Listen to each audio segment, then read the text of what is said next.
sollozo. Mucha gente está alarmada. ¿Qué ha pasado? Se preguntan, ¿qué ha pasado en el mundo?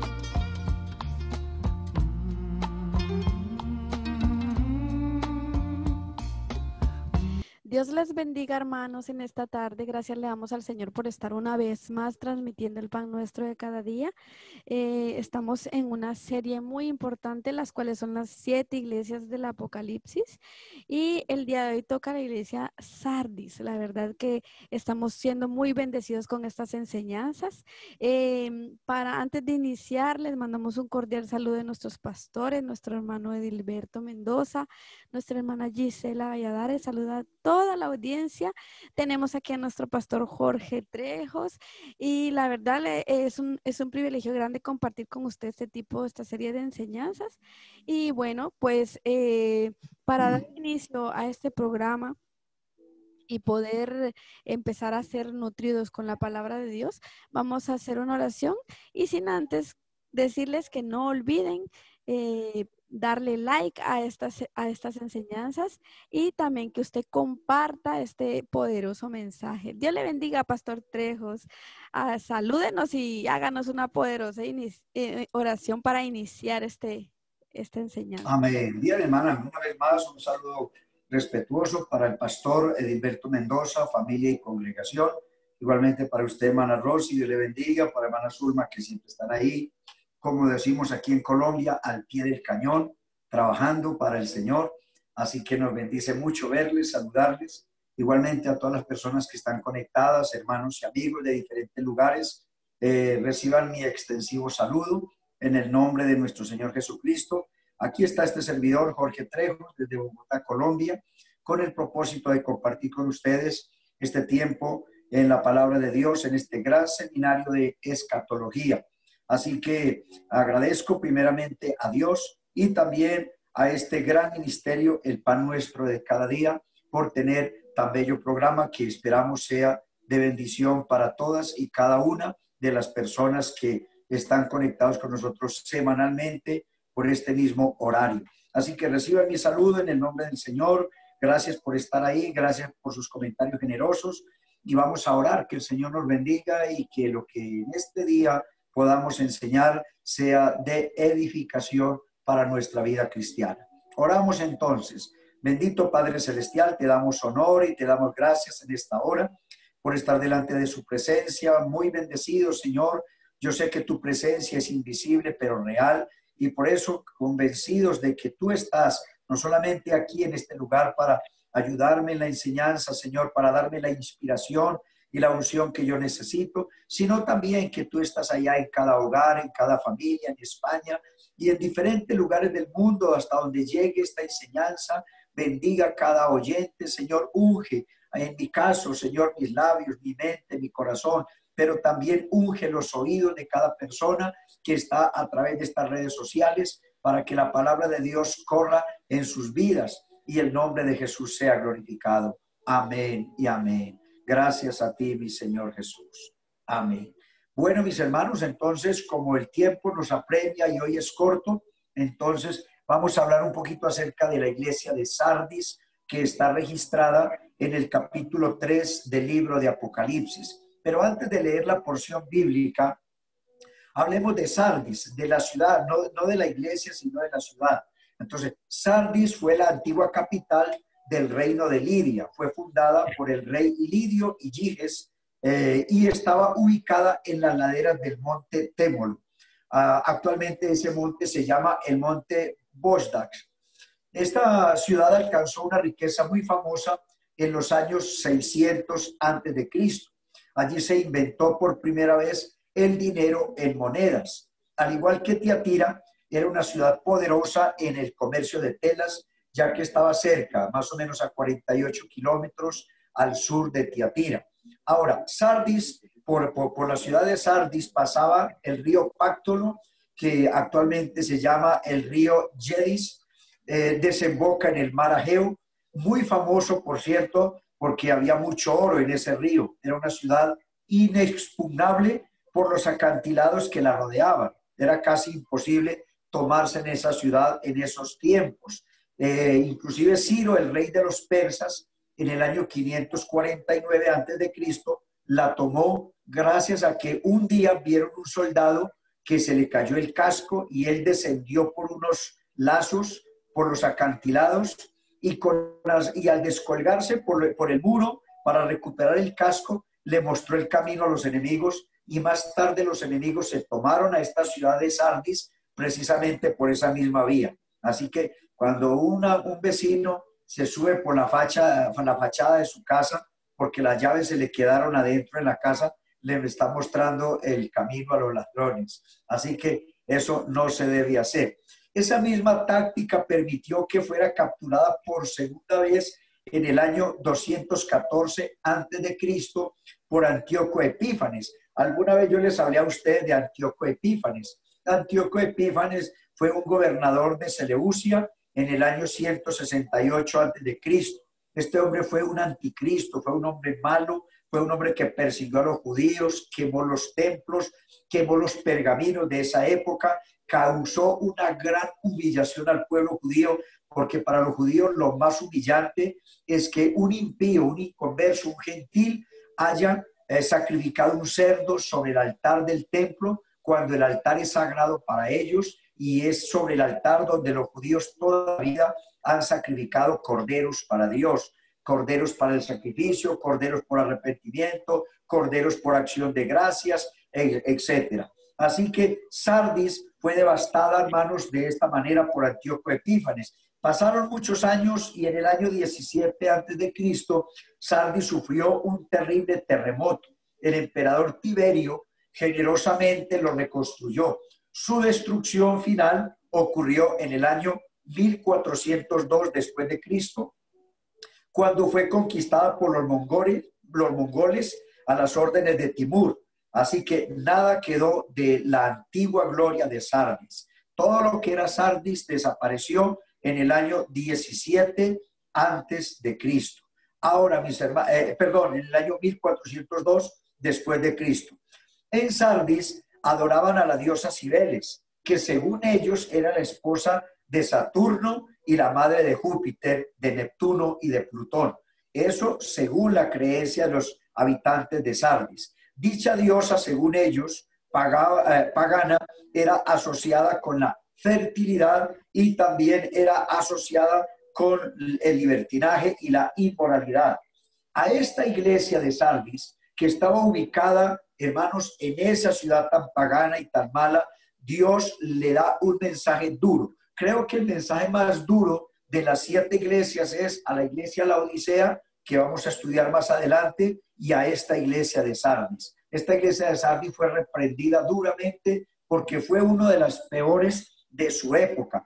Ahora, hay que tener en cuenta, como ya les dije muchas veces, que cada iglesia representa un periodo de lo que la iglesia ha vivido en estos 2000 años de existencia. A esta iglesia ubicada en esta ciudad se le califica como una iglesia que tiene solo apariencia de vida, pero que está muerta. La palabra Sardis quiere decir escapando o saliendo. Era la época cuando la iglesia empezaba a salir otra vez de la oscuridad y de la persecución. Fue el tiempo de Martín Lutero, el periodo de la Reforma, que eso fue desde el año 1453 hasta la Guerra de los 30 años, que terminó en el año 1648. Ahora, cuando ya entra, esto es pues como un abrebocas, como la historia resumida de lo que fue la ciudad, no la iglesia, sino la ciudad de Sardis. Ahora entremos a hablar de la iglesia en Sardis. Entonces, la iglesia está ahí ubicada en el capítulo 3 de Apocalipsis, donde el Señor dice, él le dijo a San Juan, escribe al ángel de la iglesia en Sardis. Ya todos sabemos que el ángel de la iglesia era el pastor que había en esa época. Escribe al pastor de la iglesia en Sardis, el que tiene los 7 espíritus de Dios y las 7 estrellas, dice esto. Entonces, no se les olvide que el texto dice, el que tiene los 7 espíritus de Dios. ¿Quién es el que tiene los 7 espíritus de Dios? ¿Y cuáles son los 7 espíritus de Dios? Entonces, acuérdese que cuando hablamos del capítulo 1 del libro de Apocalipsis, ahí dice la Biblia que Dios ha dado testimonio de Jesucristo y de todas las cosas que ha visto, le dijo a San Juan. Este es el testimonio de Jesucristo. Capítulo 1 de Apocalipsis, el título dice la revelación de Jesucristo. Así que aquí estamos hablando de Jesucristo. Y Jesucristo tiene los 7 espíritus de Dios. Ahora, ¿cuáles son los 7 espíritus de Dios? Ya alguna vez yo se los enseñé a ustedes, pero se los voy a recordar. Está en Isaías capítulo 11, versículos 1 y 2, donde la Biblia dice: Espíritu del Señor 1, Espíritu de sabiduría 2, Espíritu de inteligencia 3, Espíritu de consejo 4, Espíritu de poder 5, Espíritu de conocimiento 6 y Espíritu de temor del Señor 7. Los 7 espíritus de Dios están aquí en Isaías capítulo 11, versículos 1 y 2, y esas 7 virtudes, esas 7 características estaban en Jesús. ¿Por qué estaban y están en Jesús? Porque Jesucristo es Dios y no hay más. Entonces, hermano, la Biblia nos está diciendo aquí, el que tiene los 7 espíritus de Dios, o sea, el Señor Jesucristo, y el que tiene las 7 estrellas. Acuérdense que yo les enseñé de Apocalipsis 1:20 que las 7 estrellas son las 7 iglesias en la mano de Dios. Las iglesias están en la mano de Dios, los 7 pastores. Los pastores están en la diestra de Dios y los 7 candeleros que están ahí detrás de la hermana Rosy, ahí el afiche que tiene, muy bonito, por cierto. Ese afiche tiene un candelero de oro. El candelero representa las 7 iglesias y las 7 estrellas en la diestra de Dios representan los 7 pastores en las manos de Dios. Eso significa que el ministerio del Señor está en las manos de Dios. Por eso es que un día, cuando Saúl perseguía a David y David se lo puso ahí, digamos, como decimos en Colombia, a boca de jarro, o sea, Saúl buscando a David se metió una noche a una cueva a descansar y en el fondo de la cueva estaba David.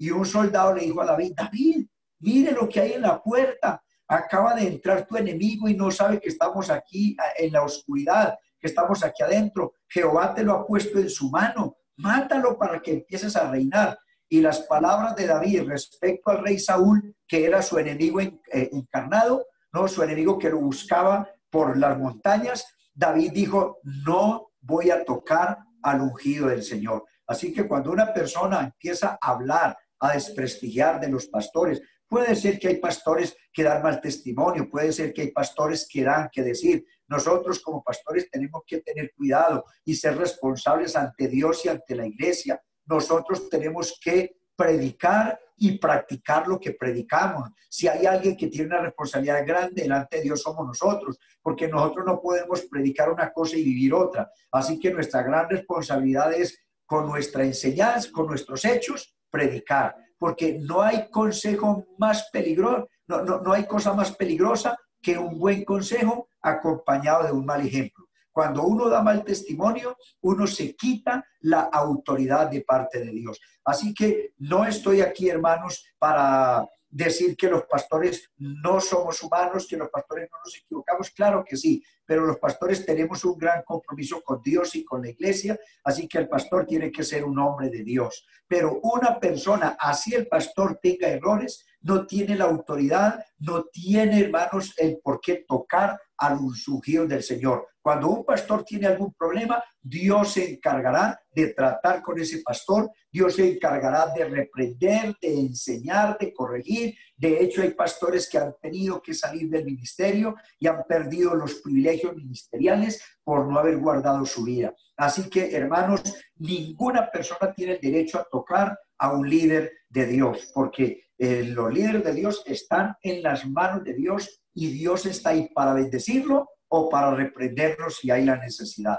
Así que, mis estimados hermanos, ningún creyente tiene la autoridad espiritual para tocar a un ungido del Señor. David tenía todo el derecho de matar a Saúl. Primero, porque ya había sido ungido como rey. Ya Dios lo había escogido como rey. Y segundo, porque era su enemigo y lo buscaba para matarlo. Y sin embargo, David dijo: no voy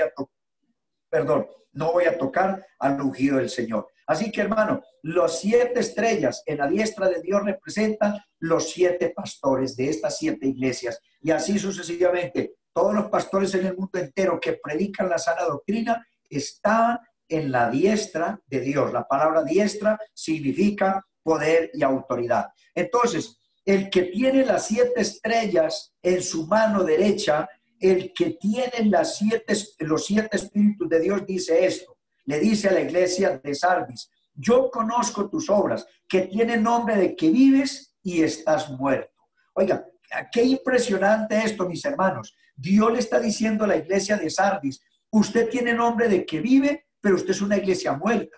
Es decir, tiene nombre de iglesia, pero es solo una organización religiosa, como las muchas que hay hoy. Movimientos religiosos donde se atiende lo material, donde no se piensa sino en plata y en programas sociales, y se olvidan de lo espiritual. ¿Por qué? Porque en las personas que asisten a esos lugares no hay un cambio de vida, no hay un cambio de conducta, y lo que a nosotros nos hace salvos no es el pertenecer al rótulo de una iglesia. Nosotros no somos salvos por ser de tal o de cual iglesia. Somos salvos si obedecemos la palabra de Dios. Y la Biblia dice: hay que arrepentirse, hay que bautizarse en el nombre de Jesucristo, hay que ser lleno del Espíritu Santo y hay que vivir una vida en santidad. Sin esos requisitos no somos iglesia, no importa cómo nos llamemos. Podemos tener el título más lindo, la iglesia más grande, más poderosa, la riqueza más grande, podemos ser el templo más magnífico del mundo. Si no hay santidad en sus feligreses, si no hay santidad en los creyentes, si no hay obediencia, si la gente que va a esos cultos no vive una vida realmente cristiana, es una iglesia que tiene nombre de iglesia,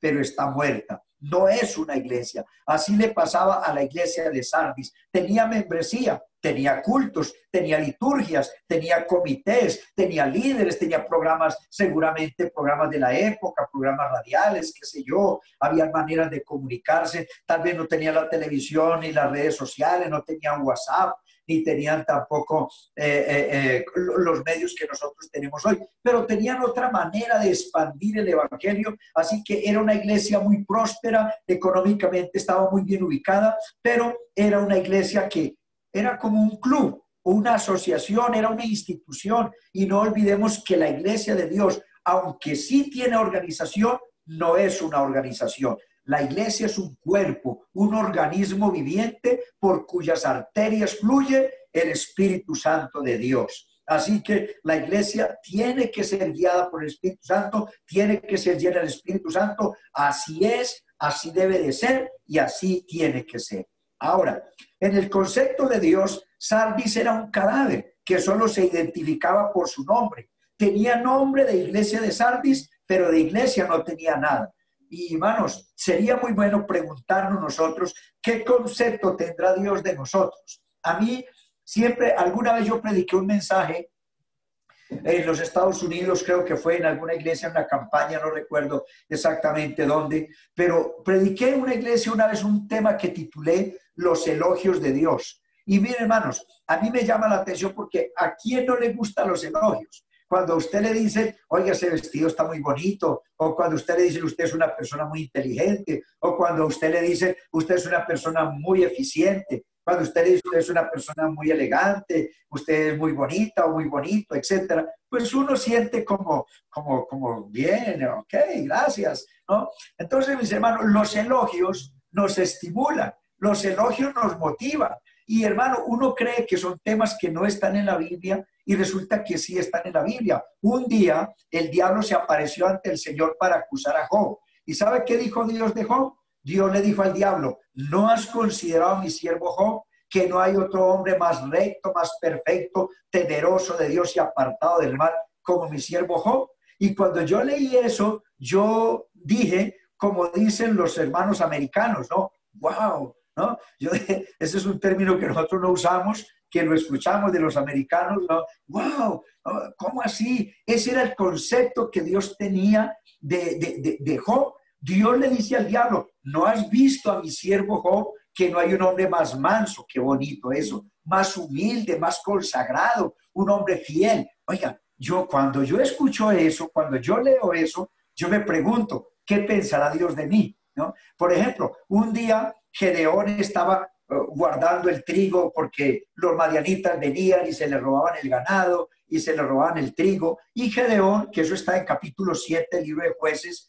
Gedeón estaba sacudiendo el trigo para esconderlo y apareció el ángel del Señor y le dijo: no temas, varón esforzado y valiente. Cuando yo leo eso, yo digo: oh, gloria a Dios. Mire lo que Dios pensaba de Gedeón: joven, esforzado y valiente. Entonces, hermano, ¿qué pensará Dios de mí? ¿Qué dirá Dios de mí? Te felicito, Jorge, porque eres esto, porque... O Dios dirá: no, este es un problemático, este me mantiene aburrido. ¿Qué concepto tiene Dios de nosotros? Yo les dejo esta reflexión para que usted piense, hermano, y para que de acuerdo a su vida, porque mire, hermano, nuestra vida solo la conoce Dios y usted. Usted sabe cómo vive. Uno puede esconderse del pastor, puede esconderse de la familia, puede esconderse del compañero de trabajo, pero de Dios nadie se esconde. Solo Dios y usted sabe qué vida lleva. Así que, de acuerdo a la vida que llevamos, podemos pensar: ¿qué pensará Dios de mí? ¿Qué concepto tendrá Dios de mí? Y lo más triste, mis hermanos, es que cuando hablamos de esos conceptos, Dios tenía un muy mal concepto de la iglesia de Sardis. Dios le dice: tú tienes nombre de que vives y estás muerta. En otras palabras, eres solamente apariencia, estás engañando a la gente. Todo el mundo cree que eres una iglesia y no eres nada, eres una impía, eres un grupo de personas mundanos, están muertos en sus delitos y pecados. Es un concepto muy triste el que Dios tiene de la iglesia de Sardis. Ahora, mis hermanos, de esto habló San Pablo cuando dijo en 2 Timoteo capítulo 3, verso 5. Dijo que habrán creyentes que tendrán apariencia de piedad, pero negarán la eficacia de ella. A estos evita, dijo el apóstol Pablo. Así que, hermanos, en el versículo 2, el Señor le dice ahí en Apocalipsis capítulo 3, verso 2, el Señor le dice a la iglesia de Sardis: no he hallado tus obras perfectas. Sé vigilante, afirma las otras cosas que están por morir. O sea que en la vida cristiana iban en bancarrota, iban para abajo. Hermanos, ya habían muerto algunas cosas y habían otras cosas que estaban por morir. Y Dios le dice: ustedes cada día están peores. Así que el Señor ahí en el versículo 2 les dice: porque no he hallado tus obras perfectas delante de Dios. La vida cristiana, hermanos, es una vida, no es una vida neutra. O se es o no se es. O somos cristianos o somos mundanos. O somos un templo y una morada del Espíritu Santo, o somos un taller de Satanás. Eso lo decidimos nosotros. Mis estimados hermanos que me escuchan, déjenme decirle: el mismo Señor dijo en San Mateo capítulo 12, verso 30, el que no es conmigo, contra mí es, y el que conmigo no recoge, esparrama. En otras palabras, también dijo Santiago que una misma abertura no puede echar agua dulce y agua salada al mismo tiempo. O es agua dulce o es agua salada. Así que o somos cristianos o no lo somos, pero no podemos ser ambas cosas, porque la tibieza es el pecado que hace a Dios vomitar. Eso lo vamos a estudiar cuando estudiemos la iglesia de la Odisea, que es la iglesia de la tibieza. Ahora, hermano, hay algunas cosas que nuestros ojos pueden parecer bien. A veces hay hermanos que le dicen a uno: no, hermano, pues, ¿qué de malo tiene esto? ¿Qué de malo tiene aquello? ¿No? Una vez una persona me preguntó a mí: hermano Jorge, ¿es pecado tomar vino? Y yo le dije: ¿de qué me está hablando? ¿Tomar vino qué? ¿Una botella? Le digo: no, tomar un vino, una copita, un aperitivo. Yo le dije: no, hermana, tomarse un aperitivo tal vez no lo sea, ¿no? Y unos días después yo me encontré con un hermano y el hermano se me escandalizó. Y el hermano me dijo: hermano, encontré a la hermana fulana de tal totalmente ebria, borracha. Y yo: ¿y cómo así? ¿Por qué? Y me dijo: no, yo la regañé, hermana, ¿por qué está bebiendo? ¿Por qué está embriagándose? Y ella me contestó: no, el pastor me dijo que tomar vino no era pecado. Y ella no me habló de vino, me habló de una copita. De ahí en adelante, hermano, yo cada que me preguntan: ¿es pecado tomar vino? Yo digo: sí, no importa si poquito o mucho. Porque a veces a una persona se le da una mano y se toman todo el brazo, ¿no? Entonces, mis hermanos queridos, déjenme decirle que la Biblia dice: no os embriaguéis con vino en el cual hay disolución, antes bien ser llenos del Espíritu Santo. Entonces, como las hermanas, que me puedo cortar el cabello, ¿es pecado cortarse? Sí, hermana, ¿por qué? Pero que las punticas nomás, el que se corta las puntas se corta hasta arriba, el que se toma un vaso de vino, se toma dos, y el que se toma dos, se toma la botella hasta que se embriaga. Así que los pecados hay que cortarlos de raíz, porque si nosotros dejamos entrar el pecado poco a poco, el pecado nos va a destruir. Creo que alguna vez yo les conté a ustedes de un camello allá en el desierto que estaba toda la noche afuera y su amo estaba dentro en su carpa durmiendo, y el camello metió la nariz, y cuando el hombre le pegó en la nariz, sálgase, el camello dijo, no tengo mucho frío, solamente déjeme meter la trompa. Entonces a la hora había metido la cabeza, y otra vez el amo le golpeó y dijo, sálgase.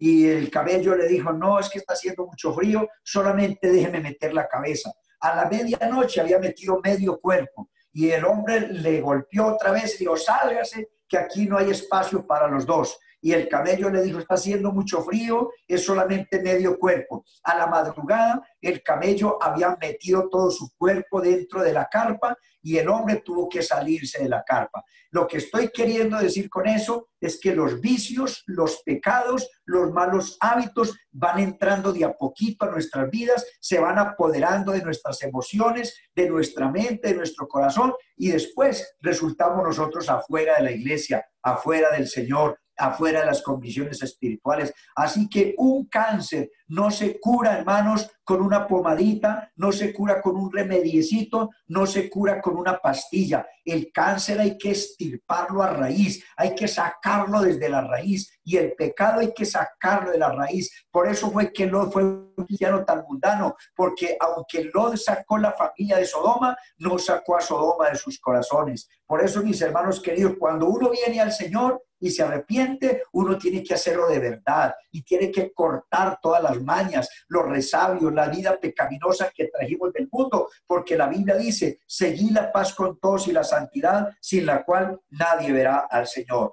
Ahora, la Biblia nos enseña que Dios regañó a la iglesia de Sardis y le dijo, tus obras no son perfectas. Así que, hermanos queridos, nosotros necesitamos, ahora ninguno lo es, no somos perfectos, pero el Salmo 101 dice, mis ojos pondré en los fieles de la tierra para que estén conmigo. El que ande en el camino de la perfección, este me servirá. Así que aunque no somos perfectos, tenemos que luchar por cada día ser mejores, por cada día ser más perfectos, por cada día buscar más a Dios. La gente que se empecina en causar mal con su mal testimonio, la gente que está causando mal al evangelio, es más, gente que está dentro de la iglesia y que se empecina a causarle mal a la iglesia, en causar divisiones, en sembrar falsas doctrinas o sembrar un mal espíritu entre los hermanos, la gente que está empecinada en dañar la mente o el corazón de otras personas, terminan muy mal, hermano,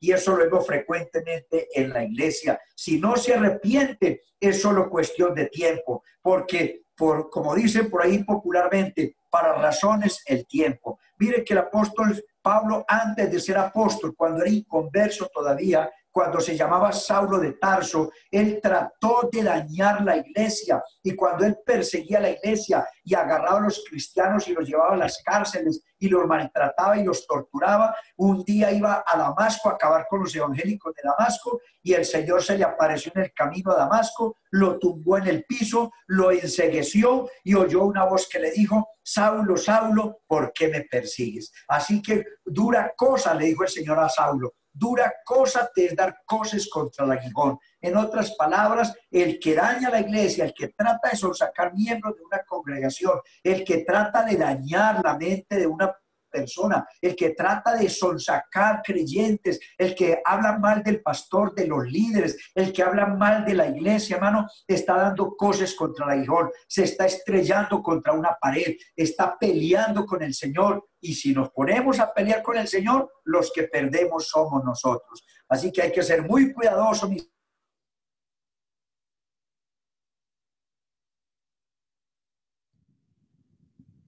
Tremendo, tremendo.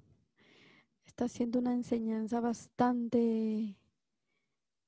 Estaba en un momento muy difícil. La iglesia estaba totalmente minada por el diablo. La iglesia de Sardis se había convertido en un desastre espiritual y por eso uno de los frutos del Espíritu Santo es tener el discernimiento de espíritu para saber qué tipo de persona se acerca a nosotros y qué mensaje nos trae. Cuando alguien se le acerca a usted a hablarle al oído, vámonos de aquí, es que mire que esto, es que mire que aquello, es que en la iglesia hay esto, es que el pastor esto, es que los líderes aquello. Cuando trata de dañar su mente, de dañar su corazón, usted debe de orar por esa persona, debe de reprenderle, debe de llamarle la atención, porque hermano, esa persona no tiene un buen espíritu. La Biblia dice en Romanos capítulo 16, verso 17, os ruego, hermanos, que os fijéis, escuchen bien eso, que os fijéis en los que causan divisiones y tropiezos en la doctrina que habéis aprendido y que os apartéis de ellos. Tito capítulo 3, verso 10 y 11 dice,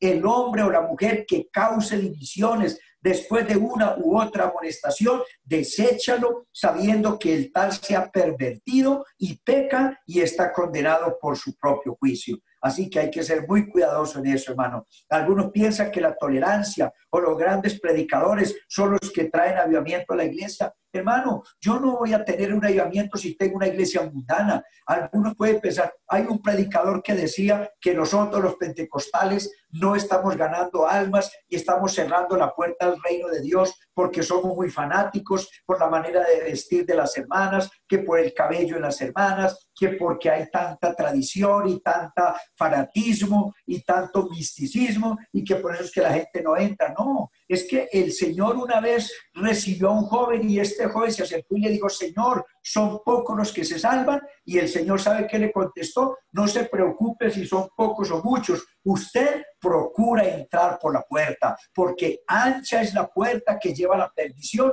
y muchos andan por ahí, pero angosta, estrecha es la puerta, angosto es el camino que lleva a la vida eterna y pocos son los que andan por ahí. Así que si queremos ser salvos, no podemos ir viviendo ahí a las anchas y viviendo de cualquier manera y viviendo una vida pecaminosa, una vida llena de vicios y de maldades. Si queremos ser salvos, tenemos que entrar por la puerta estrecha, andar por el camino angosto, porque son pocos los que se salvan. La salvación no es para muchos, sino para los que realmente se proponen vivir para Dios, se proponen vivir una vida cristiana, vida en santidad. Así que, hermanos, algunos piensan, no, dejemos que la gente entre a la iglesia, no importa cómo viva. No, olvídenlo, nuestro trabajo como pastores es predicarle a la gente. Tiene que haber un arrepentimiento, tiene que haber una conversión. Una cosa es arrepentimiento y otra cosa es convertirse. Hay gente que viene a la iglesia pero no se convierte, siguen una vida mala, una vida pecaminosa, una vida estancada, una vida muerta, una vida sin fruto, una vida sin crecimiento. Y eso lo hemos visto a través de años en muchas congregaciones, hermano, con iglesias que viven arruinadas, y uno ve el fondo de esos lugares y encuentra que es una de las principales causas, es que la gente es muy mundana, la gente es muy carnal, la gente, imagínense que hay gente que dice ser cristianos y todavía van a discotecas a bailar y a beber y a embriagarse. Hay hombres viviendo con mujeres que no son su esposa, o mujeres amando a otros hombres que no son su esposo. Eso se llama adulterio, eso se llama pecado. La iglesia no puede vivir en ese ambiente, porque la Biblia dice, seguid la paz con todos y la santidad, sin la cual nadie verá al Señor.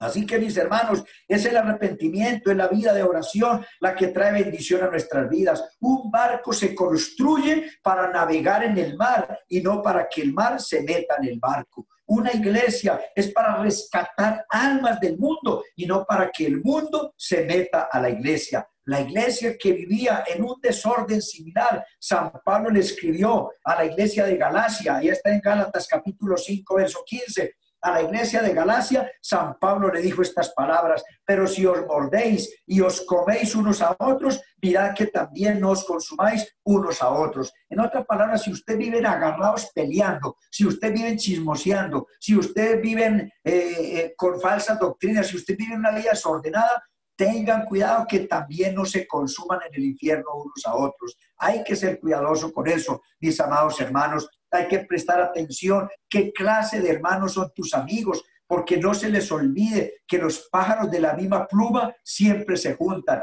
Usted nunca va a ver un pájaro de una raza diferente uniéndose a otro. Los pájaros de la misma pluma siempre se juntan. Lo que quiero decir con eso es que un hermano que no diezma siempre va a ser muy amigo de otro que no diezma. Un hermano que es rebelde en la iglesia siempre se va a juntar con otro rebelde. Una persona que no ora, una persona que no es temerosa de Dios, una persona que no respeta a la iglesia, que no respeta a Dios, que no respeta al pastor, que no respeta a los líderes, siempre va a juntarse con otro que tampoco respeta ni la iglesia, ni la doctrina, ni el pastor, ni los hermanos. Los pájaros de la misma pluma siempre se juntan. Y no se les olvide que son las aves de rapiña las que comen cualquier cadáver. Por eso las aves de rapiña viven con la cabeza pelada, porque su cabeza está metida todo el tiempo entre los cadáveres, entre los cuerpos asesinados y putrefactos. Mi hermano querido, lo que estoy diciendo con esto es que nosotros tenemos que tener cuidado con qué persona nos juntamos, quiénes son nuestros amigos, aún dentro de la iglesia,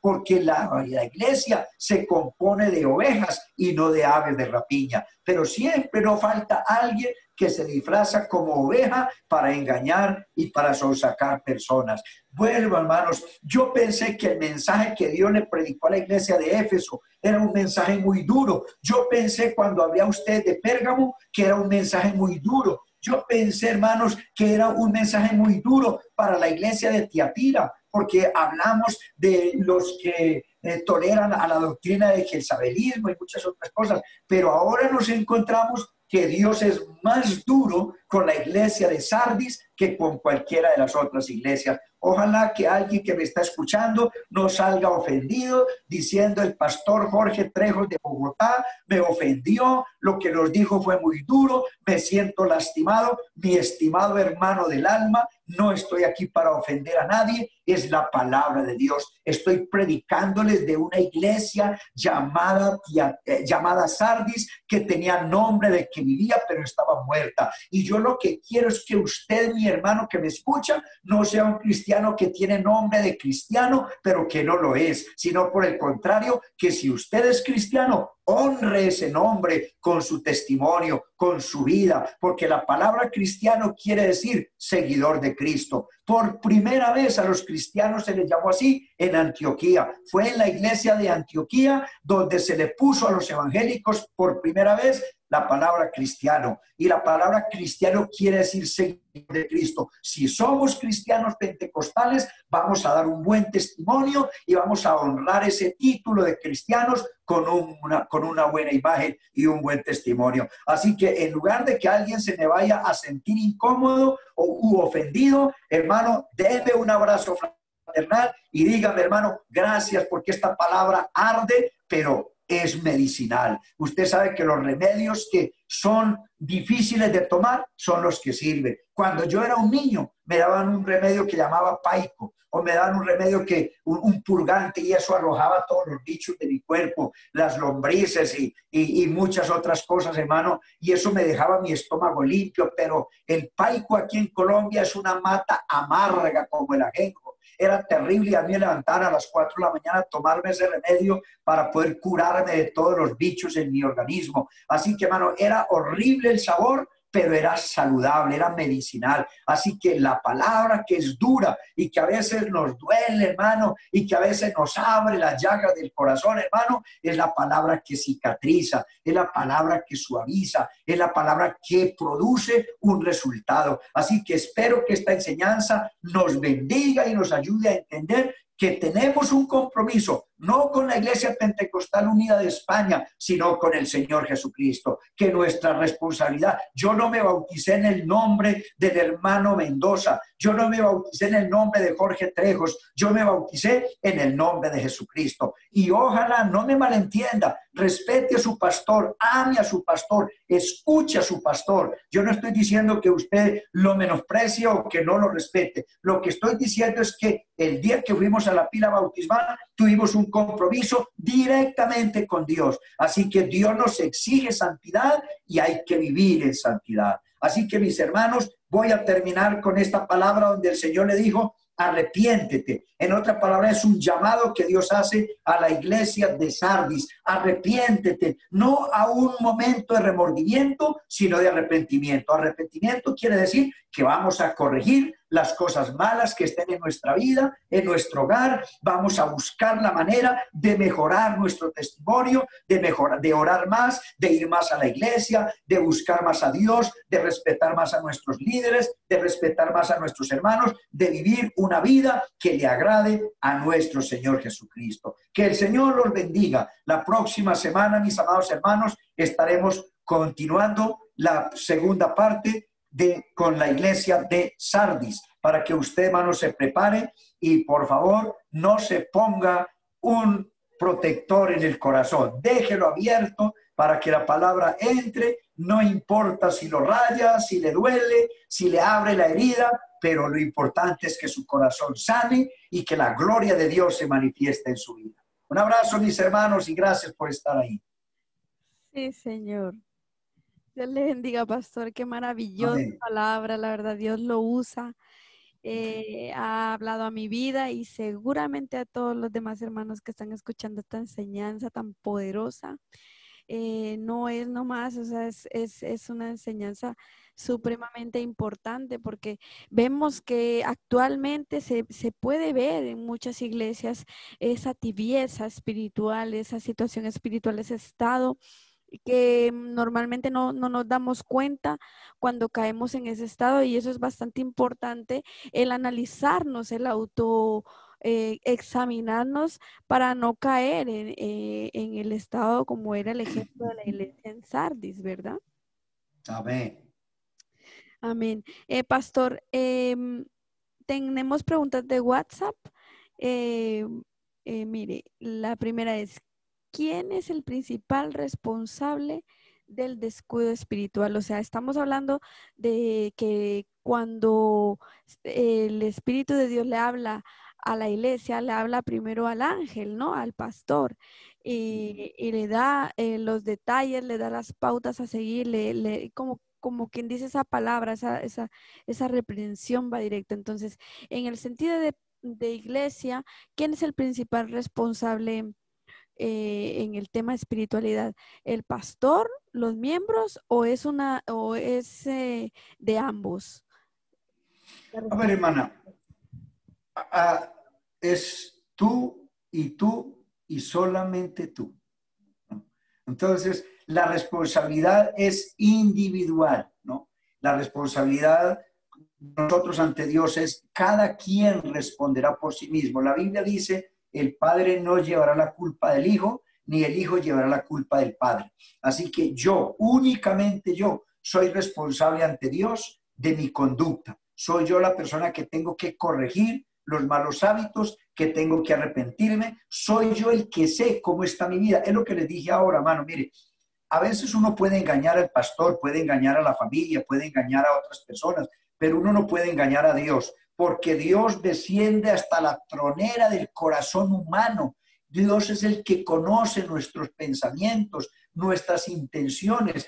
Así que nosotros sabemos, yo sé cómo estoy delante de Dios, si estoy bien o estoy mal. Usted, mi hermano que me escucha, sabe cómo está con Dios. Así que como la salvación es individual, nosotros somos los únicos responsables. Ahora, puede haber una parte de responsabilidad también en nosotros como pastores si no enseñamos, si no predicamos, porque el Señor dijo a través de Ezequiel que si una persona se aparta y se va al infierno por causa de su pecado, la Biblia dice: él se va a condenar por su pecado, pero yo demandaré la sangre de todos vosotros. Así que como pastores, como líderes en la iglesia, somos llamados a predicar. Por eso es que San Pablo le escribió a Timoteo y le dijo: Timoteo, instes a tiempo, predica a tiempo y fuera de tiempo, reprende, redarguye, exhorta con toda paciencia y doctrina, nadie te menosprecie. Así que nosotros tenemos la responsabilidad de enseñar a la iglesia,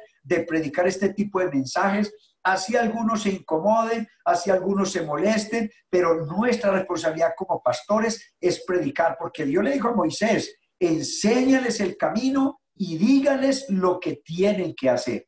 Así que cuando un hermano viene a mí con un problema, yo no le puedo decir a ese hermano, no, hermano, ¿sabe qué? Órele al Señor y que Dios lo bendiga. No, yo tengo que tener una palabra de consejo, una palabra de exhortación, porque por eso soy el pastor, por eso Dios me puso ahí. Y Dios le dijo a Moisés, dígale lo que deben de hacer y lo que no deben hacer. Así que como pastores tenemos una responsabilidad muy grande con la iglesia de enseñar, de predicar, de exhortar, de reprender, de imponer disciplina si es necesario, porque ese es el trabajo del pastor. Y el trabajo de la congregación es oír la voz del pastor, porque las ovejas oyen la voz del pastor. La Biblia dice, las ovejas no van a oír a un extraño. Cuando otra persona viene por ahí con un mensaje diferente, a sonsacarle a la iglesia, a hablarle mal de su pastor, ese es un extraño. Y si usted realmente es una oveja, una buena oveja, usted no oye la voz de un extraño. Usted va a escuchar la voz de su pastor, porque el único mecanismo de las ovejas es el oído para oír la voz del pastor. Jesús dijo, mis ovejas,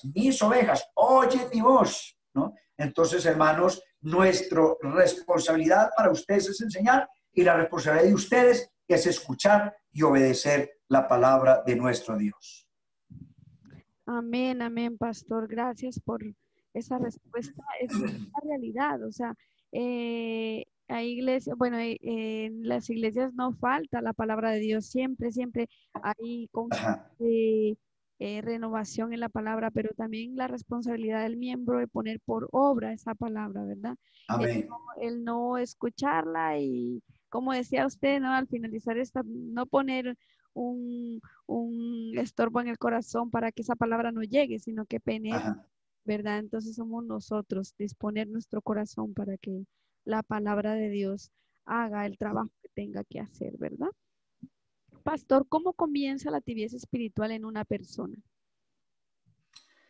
Mire, hermanos, el decaimiento es un proceso. Nadie puede decir que se descarrió de la noche a la mañana. No es que yo iba por la calle y una mujer me agarró y me obligó y me llevó a un motel y yo caí en adulterio, en pecado, pero eso fue así. No, las cosas no son así. Siempre hay un proceso, ¿no? Entonces, hermanos, cuando nosotros, la Biblia dice, el que quiera estar firme, mire y no caiga. Les voy a dar un ejemplo. Vamos a suponer que un hermano es casado, felizmente casado, tiene su esposa, tiene su familia, son fieles en la iglesia, viven para Dios. Y allá en el vecindario o en el barrio donde vive, hay una mujer que le hace ojitos y que lo enamora. Si la persona pasa todos los días por ahí y también le hace ojitos y también le coquetea y pasa siempre por ahí, pues el que busca el peligro, él perece, ¿no? Si la persona, por ejemplo, mire, hermano, cuando yo era muy joven, yo inicié el ministerio a los 17 años. Yo me casé a los 26 años. Y a veces yo fui a lugares a predicar siendo muy joven, donde yo siempre me quería curar en salud. Siempre que yo llegaba al lugar, yo siempre me presentaba, soy el pastor fulano de tal parte en Colombia, Dios me ha bendecido, tengo una linda esposa, tengo un hijo, una niña. Yo siempre me identificaba como un hombre casado. Ahora nadie me paró bolas, ¿no? Nadie me prestó atención. Es un dicho que tenemos aquí en Colombia, ¿no? Nadie me estaba persiguiendo. Pero a veces hay personas que ven a alguien muy joven y no saben si es casado o soltero. Entonces alguien puede mirar hacia esa persona y sentir atracción. Yo siempre cerraba esa puerta y desde el principio yo siempre hablaba de mi hogar, de mi esposa, de mis hijos. Ahorita ya no necesito hacerlo porque ya estoy viejo y ya no hay problema, ¿no? Pero mis hermanos queridos, lo que estoy tratando de decir con eso es que uno tiene que cerrar la puerta a cualquier indicio. Cuando usted siente que hay una tentación que lo está acercando, usted tiene que huir de eso. Nosotros tenemos un dicho aquí en Colombia que dice, es mejor que digan, aquí corrió, y no que digan, aquí cayó. Entonces, hermano, cuando hay algo que representa un peligro, si por ejemplo la persona trabaja en una empresa y hay una mujer que representa un peligro para un hombre cristiano, o hablando de las mujeres cristianas, hay un hombre que representa un peligro porque se está atrayendo, se siente atraída hacia esa persona, se está enamorando, debe de buscar una alternativa y una manera de salir de ahí, ¿no? Huir del peligro no es cobardía. Si una persona es muy amante, por ejemplo, a los casinos, donde hay juegos de póker y todas las cuestiones, juegos que son prohibidos en la palabra de Dios, la persona, si era muy esclava de eso, debe de evitar esos lugares. No, voy a buscar un lugar porque necesito hacer una necesidad fisiológica. Busque otro lugar, pero no busque esos sitios, ¿no? Si una persona, por ejemplo, lucha mucho con el alcohol, digamos que le gusta mucho beber, que se embriaga, que es muy esclavo de la cerveza, del aguardiente, de todas esas bebidas embriagantes, no debe tener amigos que se embriagan, ni tampoco entrar a lugares donde se vende ese tipo de cosas, porque eso representa una lucha. Entonces, en las cosas que para mí representan un peligro, yo debo huir de esos lugares, ¿no? Eso me evitará a mí dolores de cabeza. Eso es lo que se llama la medicina preventiva en las cosas de Dios, porque es mejor la medicina preventiva y no la curativa. Amén. Prevenir para no lamentar, bueno, para no caer en eso, porque es que si no, luego, como no evitemos esos lugares, esas circunstancias, como no pongamos un límite, luego podremos llorar, ¿verdad? Si caemos Claro. en el pecado o en situaciones que nos lleven a una tibieza espiritual, porque podemos estar viniendo a la iglesia, podemos estar sirviendo a Dios, podemos estar haciendo muchas cosas, pero tener un guardadito, ¿no? Por ahí, y la verdad que eso a Dios le desagrada por completo. Es lo que decía, es mejor ser frío o caliente que tibio, porque ahí para eso es aborrecible ante los ojos del Señor. Tremendo. Amén, así es. Pastor, una persona que no congrega fielmente y se le escucha que está muy bien con Dios, ¿usted qué opina? Mire, una persona que no se congrega no puede decir que está bien con Dios. Porque es que, mire, eso es engañarse a sí mismo, ¿no? Mire lo que dice la Biblia en Hebreos 10:25. En Hebreos 10:25 dice la Biblia, no dejando de congregarnos como algunos tienen por costumbre, no, sino exhortándonos y tanto más cuando veis que aquel día se acerca. El Salmo 133 dice, mirad cuán bueno y cuán delicioso es habitar los hermanos juntos y en armonía. Yo prediqué hace unos domingos en la escuela dominical aquí en la Iglesia Central, el mensaje está en YouTube, un mensaje que titula Lo que gano y lo que pierdo cuando no voy a la iglesia. Entonces, ¿qué ganancias tengo cuando no voy a la iglesia? ¿Y qué pérdidas tengo cuando no voy a la iglesia? ¿No? Entonces sería muy importante que usted lo buscara en YouTube y usted va a tener una orientación clara sobre eso. Déjenme decir una cosa, mis hermanos. La Biblia dice en el libro de Proverbios, el que aparta su oído para no oír la ley, su oración se hace abominable. Vuelvo y le repito el versículo. El que aparta su oído para no oír la enseñanza, el que no va a los cultos para oír palabra de Dios, su oración se hace abominable. No, hermano, que yo también oro en la casa. No, que yo oro en el trabajo. No, que yo no necesito ir a la iglesia porque yo aquí en el culto, aquí en la casa también hago culto. La Biblia dice, el que aparta su oído para no oír la voz de Dios, su oración no le sirve. Estoy hablando de personas que no van a la iglesia por rebeldía, que no van a la iglesia porque no sienten la necesidad, porque a veces hay hermanos que no pueden ir porque están trabajando, porque están enfermos, porque realmente no pueden. Eso es una cosa muy diferente. Estoy hablando de personas que no van a la iglesia por rebeldía, por molestia, por desánimo, porque no quieren ir. Esas personas, su oración no les sirve. Así que si una persona piensa que está bien con Dios cuando nunca va a la iglesia, se está engañando a sí mismo, porque una de las razones de estar bien con Dios, ¿no?, es yendo a la iglesia. Yo le pregunto a una persona que me dice eso, yo le digo, ¿cómo me puede decir una persona a mí? No, yo estoy bien de salud cuando no come. Si una persona no come, no está bien de salud, algo está pasando, porque la persona que está bien de salud come normalmente. Cuando a una persona pierde el apetito, algo está pasando con su salud. Y la persona que no come, su organismo va en retroceso. Cada día se va debilitando, se va enflaqueciendo, va perdiendo peso, hasta que algo va a pasar con esa persona. Pero una persona no puede vivir sin comer. Entonces, ¿cómo me va a decir a mí una persona que está bien de salud si no come? Entonces, ¿cómo me va a decir una persona que está bien con Dios si no come el alimento espiritual? Si no va a la iglesia a alimentar su fe con las enseñanzas, con las instrucciones, con los mensajes. Entonces, nunca una persona puede estar bien con Dios si nunca va a la iglesia. Vuelvo y repito, a no ser que la persona no va, ya sea porque está muy enfermo, porque no puede levantarse de su cama o porque está trabajando. Y aún trabajar no es una excusa, porque debe de organizar su tiempo de alguna manera para ir a la casa de Dios. Amén. Siempre sacar ese espacio para congregar, ¿verdad? Y no es Ajá. congregar online como últimamente se suele ver, ¿no? No, ir a la casa de Dios, ese esfuerzo que tiene el ponerte guapo para ir a buscar a Dios, el decir voy a apartar este tiempo para el Señor, no es lo mismo que estar en casa. Es bastante Amén. importante tomar en cuenta la bendición, es lo que decía esa enseñanza que usted ha colgado, que han colgado en YouTube, que es los beneficios de congregar, lo que ganas, lo que pierdes, y realmente perdemos mucho cuando no buscamos al Señor. Gracias, pastor, por esa respuesta. Em, ¿Usted cree que va a ocurrir, qué va a ocurrir con aquellas personas que toman la iglesia como un club social? Ok, mire, hermana, es muy sencillo.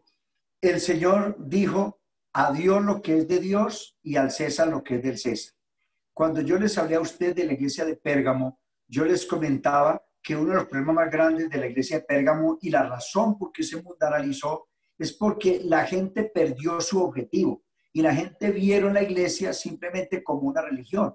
Entonces, no podemos convertir la fe cristiana en algo rutinario, en algo social, ¿no? Cuando una persona hace de la iglesia un club social, es decir, que mucha gente va a la iglesia por ver a los amigos, por charlar un rato, porque no tiene nada que hacer, entonces prefiere ir allá a pasar un buen rato en la iglesia. Esa persona ha perdido la visión, esa persona ha perdido el objetivo primordial, ¿no? Uno de los problemas que había en las carreras olímpicas de Grecia, la historia dice que habían en los bosques muchos, como regalos, digamos así, habían muchos, ¿cómo se llama eso? Muchos galardones, cosas que ponían ahí en el bosque, eran premios de personas que se les había cobrado una multa por haberse descuidado y haber perdido la carrera, ¿no? Entonces, eran personas que cuando iban corriendo por el bosque se distraían mirando y llegaba el contrario, se les pasaba y quedaban rezagados o perdían la carrera.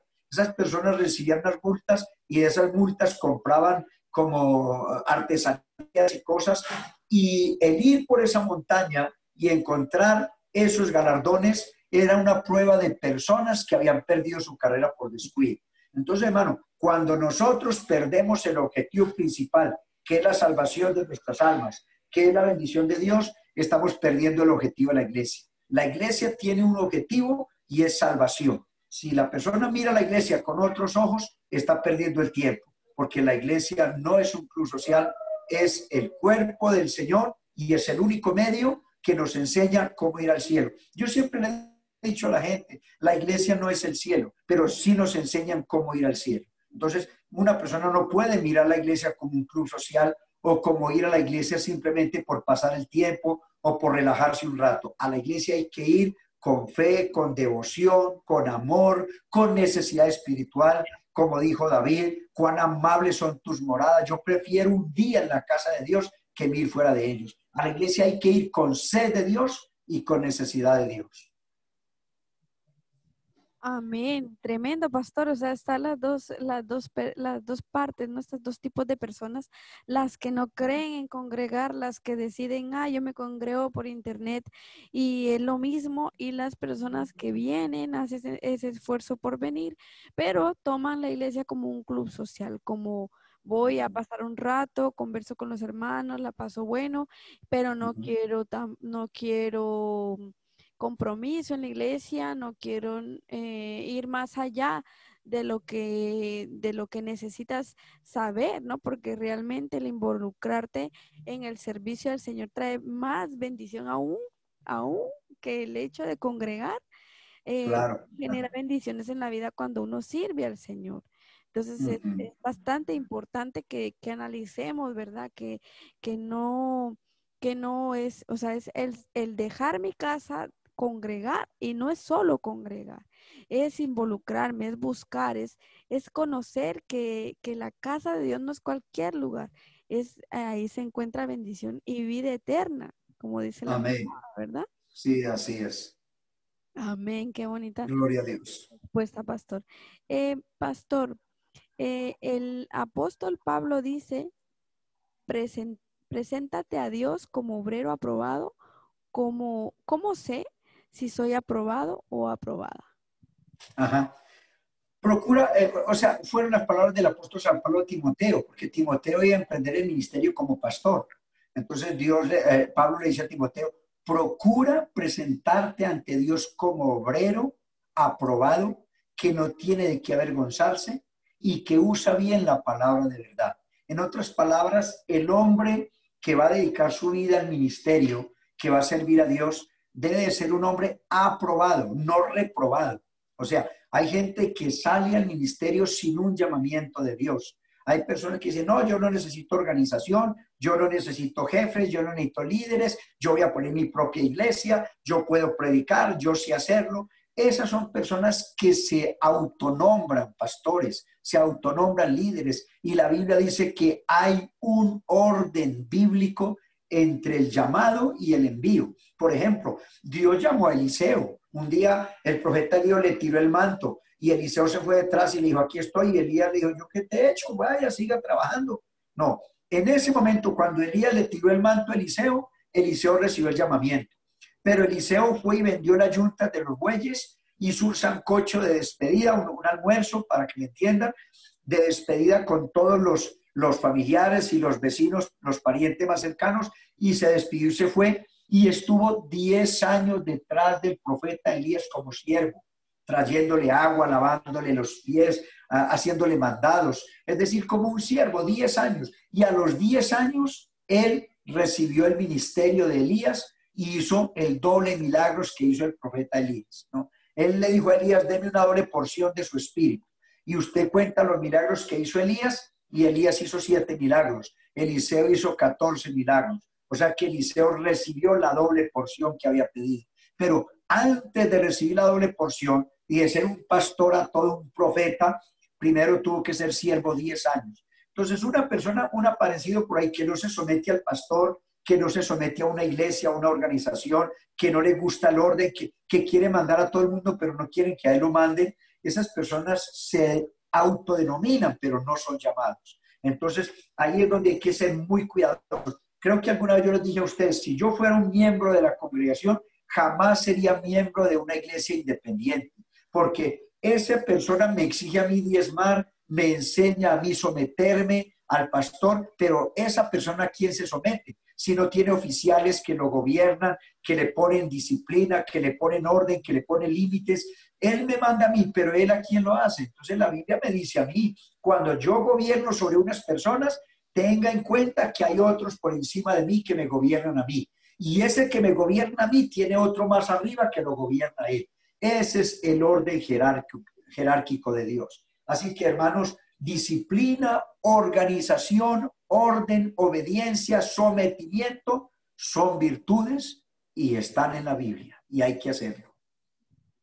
Amén, fidelidad, ¿verdad? En muchas empresas, cuando uno va a Claro. dejar la hoja de vida, a decirle, mire, me presento aquí, yo quiero trabajar con usted, ¿no? Y bueno, y se vende bien, pero luego la empresa cuando quiere contratarte también te dice, te dice que qué es lo que quiere, ¿no? Responsabilidad, que te involucres, que busques, que estés por la empresa y sobre todo la fidelidad, ¿verdad? Ajá. Entonces son cosas que se usan en el mundo, o sea, secularmente, y que son clave en cuestión iglesia y Dios, ¿verdad? Entonces la sujeción es muy importante porque Sí. es ahí donde Mire que la humildad.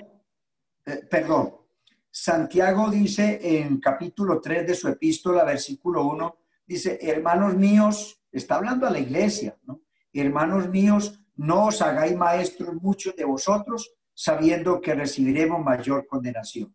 Entonces, ahí está para que uno sea, no se haga pastor, no se haga líder, no se haga cuando Dios no lo ha llamado. Porque una cosa es que Dios lo llame y otra cosa es que se haga pastor o se haga maestro. Amén, pastor, muchas gracias. Hubo una anécdota pequeñita. Yo me acuerdo que me quedé en un tiempo desempleada y mi esposo igual a la vez, ¿no? Y claro, y una persona me encontró y me dice, bueno, ¿cómo está? Y yo le digo, bueno, pues ahora mismo estamos los dos parados, no tenemos trabajo y tal. Y dice esta persona, pues Rosy, pues hazte pastor, háganse pastores con su esposo, eso es un buen negocio.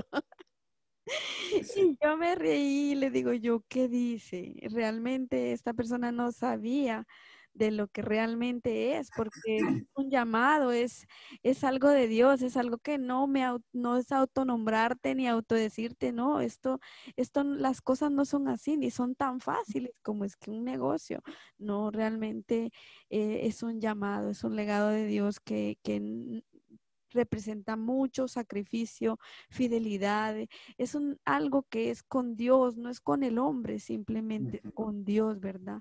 Y Lo que realmente, pasa es que hay gente que piensa que el pastorado es ponerse una corbata, un saco, predicar y luego ir a recibir todos los diezmos de los hermanos. Hay gente que piensa que ese es el pastorado. Y hermana, no fue solamente su caso. Muchas veces nos ha pasado a nosotros. A mí muchas veces personas me han dicho así. Una vez un hombre me dijo eso. Me dijo, yo también quiero ser pastor, eso ser pastor es muy fácil. Y yo le dije, arranque, ¿quiere ser pastor? Hágalo mañana. ¿Quiere hacerlo? Y me dijo, ¿qué se necesita? Y yo le dije, se necesitan varias cositas. Número uno, arrepiéntase de sus pecados. Deje de beber, deje de fumar, deje de maldecir, deje de adulterar. Primero, arrepiéntase.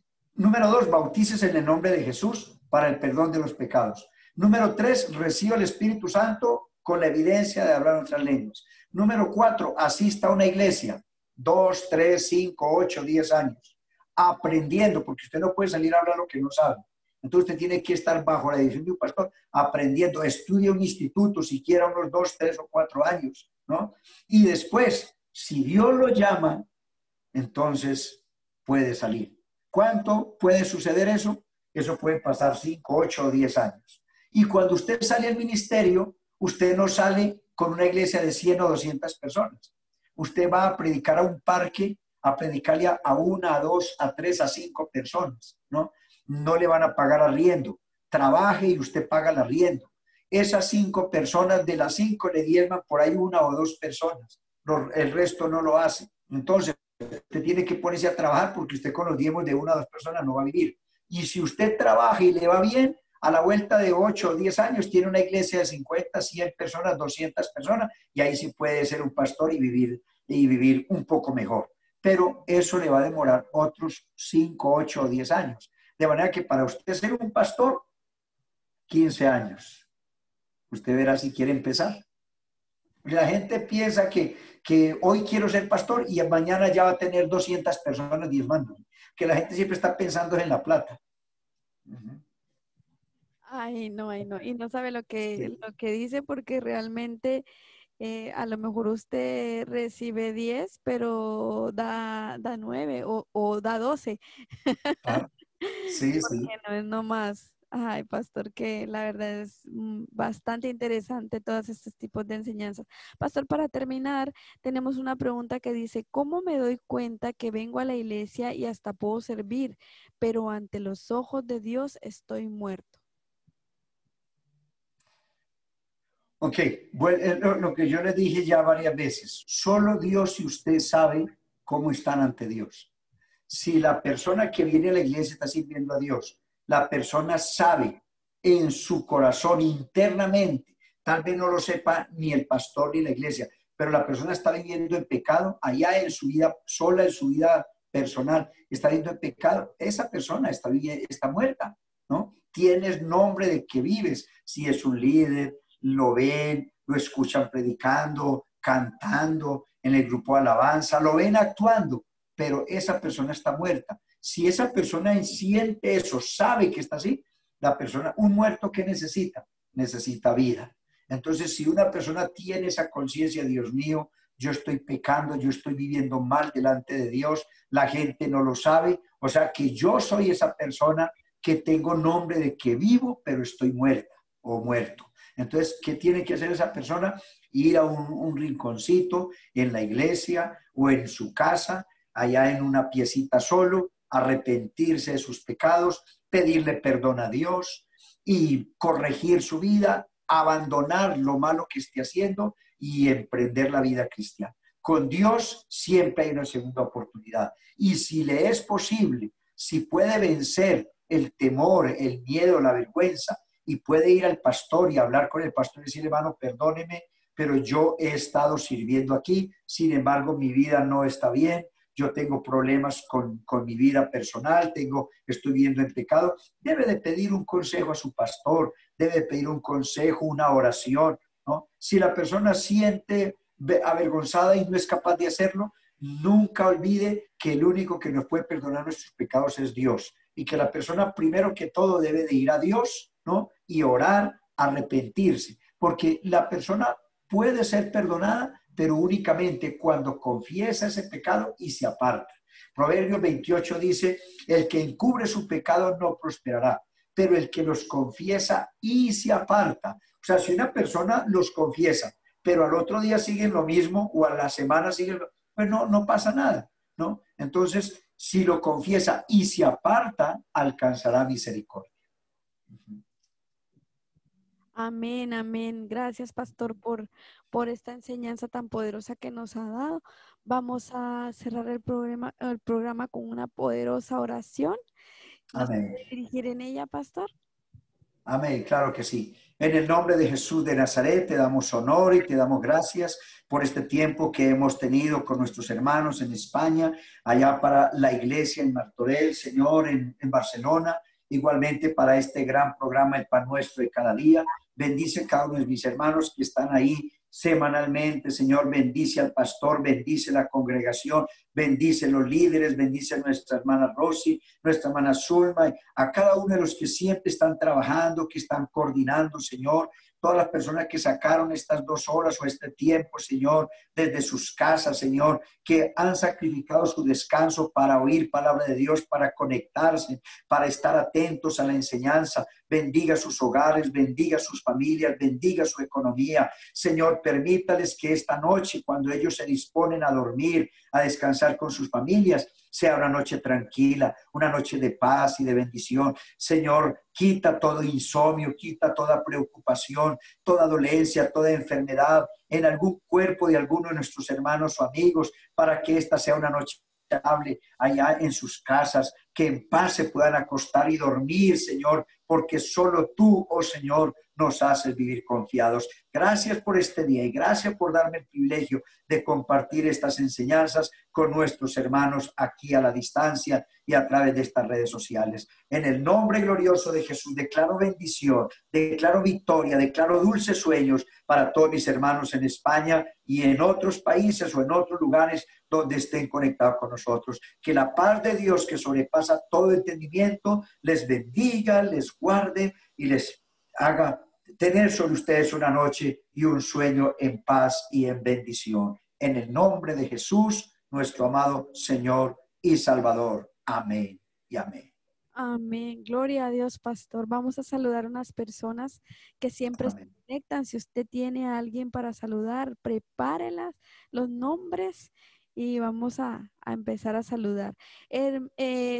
Saludamos a nuestros hermanos Simon, Evelyn, Jonathan, Aida, Margarita, Heidi, Guillermo Choque, Paola, Marianita, Elena, Yirka, Adelaida Parra, Irving, María Patzán, Lucas, Amparo, Dorita, Miley, Alvin, Antonia, Manuel, María Saman, Nancy Díaz, Josie, Reina, Fargenis, María Isabel, Gladys, Rodi, Noemí, María López, Livia Martín, Cauri Sánchez, Lady Guasa, Pastor Onan León, Adela Vegas, Emilia Vázquez, Marta Sobogal, María Escobar, Felicidad Cabrera, Kaylee, Dayana, Daisy, gracias por estar conectados.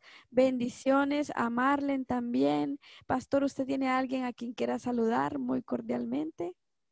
Hermana, hay algunos hermanos de aquí en la iglesia que me han dicho que han estado conectados. El problema es que a mí no me sale aquí en mi celular las personas que se conectan. Entonces realmente no sé. Si hay hermanos de aquí en la iglesia central, mi hermano, mi saludo, mi abrazo, aunque no los veo, no sé quiénes estén conectados, pero sí aprecio con todo mi corazón quienes han estado en sintonía. Y a todos ustedes allá, mis hermanos, con mucho aprecio, con mucho respeto, estoy bendecido de estar con ustedes en este día y en este programa. Bendiciones y abrazos para todos. Amén. Dios les bendiga, hermanos, por haber estado en este día tan maravilloso. Pastor, Dios le bendiga, no se vaya. Y quedamos despedidos. Dios les bendiga. Amén.